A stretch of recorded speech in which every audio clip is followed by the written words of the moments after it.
Bonjour, le titre de cette vidéo est le suivant: la balance commerciale. La balance commerciale est la différence entre les exportations et les importations totales d'un pays. La balance commerciale peut être soit excédentaire, soit équilibrée, soit déficitaire. C'est donc un indicateur économique très important, notamment pour l'analyse économique si vous avez un devoir à traiter, sur la compétitivité par exemple. Lorsque, premier point, la balance commerciale est très excédentaire au fil du temps, pendant une longue période, mettons de 7 à 10 ans. À ce moment-là, on peut dire que ce pays a une très bonne compétitivité internationale. Si cette balance est équilibrée au fil du temps, c'est-à-dire qu'elle est au fil des années soit un tout petit peu excédentaire, soit un tout petit peu déficitaire, alors on peut conclure au fait que le pays dispose d'une compétitivité moyenne. Troisième cas de figure, si ce pays a une balance commerciale extrêmement déficitaire pendant de nombreuses années, donc déficit structurel de sa balance commerciale, alors on peut dire que celui-ci a une très mauvaise compétitivité internationale. Sans doute que cette compétitivité s'est dégradée au fil du temps, elle s'est par la suite même effondrée, et alors les autorités publiques doivent s'organiser, doivent prendre des mesures pour la redresser.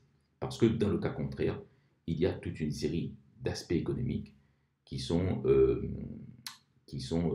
très difficiles à soutenir. Le pays, par exemple, peut avoir une contraction forte de ses réserves de change et recourir à l'endettement international pour reconstituer ses réserves de change en devises fortes, comme le dollar, par exemple. Et alors, c'est la dette internationale qui augmente, qui croît très vite.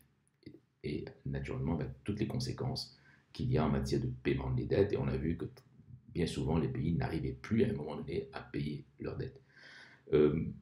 Qu'est-ce qu'on peut dire de plus concernant la balance commerciale? Bien sûr, il y a aussi la structure de la spécialisation économique. La structure, est-ce que les exportations, est-ce que ce pays est bien spécialisé ou mal spécialisé? Est-ce que sa structure économique est solide ou pas? Et ça, on peut évidemment faire des calculs en matière de spécialisation économique internationale. Regardez point par point, ligne par ligne, si les filières économiques sont solides ou fragiles, ou alors déjà très dégradées, si ces filières économiques sont finalement fortement importatrices et peu exportatrices. Et ça, on peut le voir, bien sûr, avec non seulement en faisant des calculs simples de solde, mais en recourant à des calculs plus approfondis.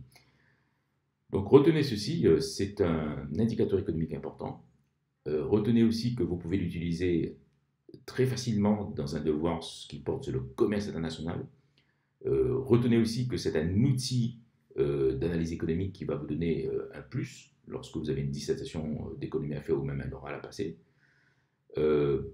J'ai moi-même, dans la formation podcast en méthodologie approfondie de la dissertation économique, fait un podcast sur la façon de mémoriser l'ensemble d'une balance des paiements, et pas seulement la balance commerciale, parce qu'effectivement, la balance commerciale, c'est une des rubriques, un des éléments, certes très importants, de la balance des paiements, mais pour pouvoir utiliser vraiment l'analyse économique de façon performante, il faut disposer, il faut connaître, il faut comprendre tous les aspects qui sont liés à la balance des paiements et notamment aux différents postes de celle-ci. Voilà donc pour aujourd'hui. N'oubliez pas donc, si vous avez aimé cette vidéo, de la liker, de la partager, de vous abonner à notre chaîne YouTube Economics, et si vous avez besoin de formation pour passer des examens difficiles en économie ou des concours dans lesquels il y a des épreuves d'économie, à ce moment-là, sous la vidéo, il y a le lien avec notre site www.economics.com. Je vous remercie et je vous dis à très bientôt.